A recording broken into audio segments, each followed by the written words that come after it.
संबोधित करते हुए ये बयान था। लेकिन जिस तरीके से मुंबई की बात करें तो मुंबई के कांदिवली और तमाम इलाकों में एनसीपी अजीत पवार गुट द्वारा जो है अजीत पवार का पोस्टर लगाया गया है, जिसमें आपका भी बैनर पोस्टर था, जिसमें यह लिखा गया है कि महाराष्ट्र के भावी मुख्यमंत्री अजीत पवार। क्या लगता है कि महायुति आने वाले विधानसभा चुनाव में अलग अलग चुनाव लड़ेगी?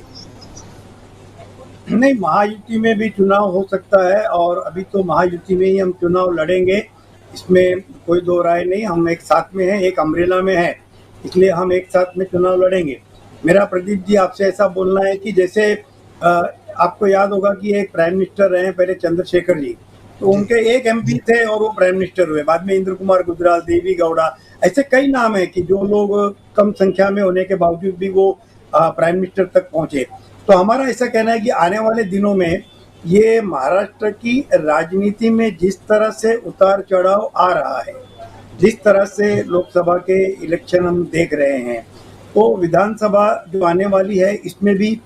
हर पार्टी अपना जोर लगाएगी और हर पार्टी को अपना अस्तित्व निर्माण करने का अधिकार है और हर पार्टी अपना अस्तित्व निर्माण करने में अपना पूरा अपने कार्यकर्ताओं का और हर चीज का जोश लगाएगी। और ये बताना आवश्यक है कि हमारा भी मुख्यमंत्री अजीत दादा कैसे हो सकते हैं। समझिए कि अगर ये हमारी महायुति की सरकार फिर से आती है और नंबर्स हमारे को कहीं ना कहीं कम पड़ते हैं, जहाँ की अजीत दादा का इम्पोर्टेंस अपने आप में फिर से बढ़कर आता है, तो वहाँ कुछ भी हो सकता है। उस वक्त भी मोदी साहब के आशीर्वाद से और अमित शाह जी के आशीर्वाद से जो होगा वो होगा। और अगर कहीं दुर्भाग्य से इस तरफ के भी नंबर्स बढ़ते हैं या कुछ होता है और अगर सरकार नहीं बनती, तो मैं समझता हूँ कि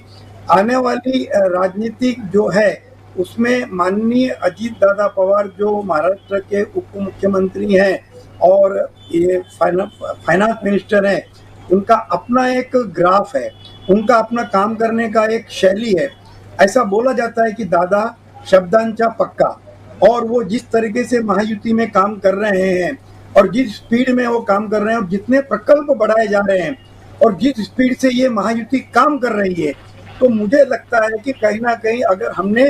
एनसीपी ने बीजेपी के साथ मिलकर और शिंदे साहब के साथ में मिलकर अगर हमने अच्छे एमएलए निकाल लिए अपने, तो निसंदेह दादा को पुरस्कार दिया जा सकता है। और मोदी साहब भी उन्हें पसंद करते हैं, तो हर पार्टी को अधिकार होता है कि अपने नेता को वो सर्वोच्च जगह पे देखे। तो हम पार्टी के छोटे कार्यकर्ता हैं, तो हम चाहते हैं कि हमारा पार्टी का जो राष्ट्रीय अध्यक्ष है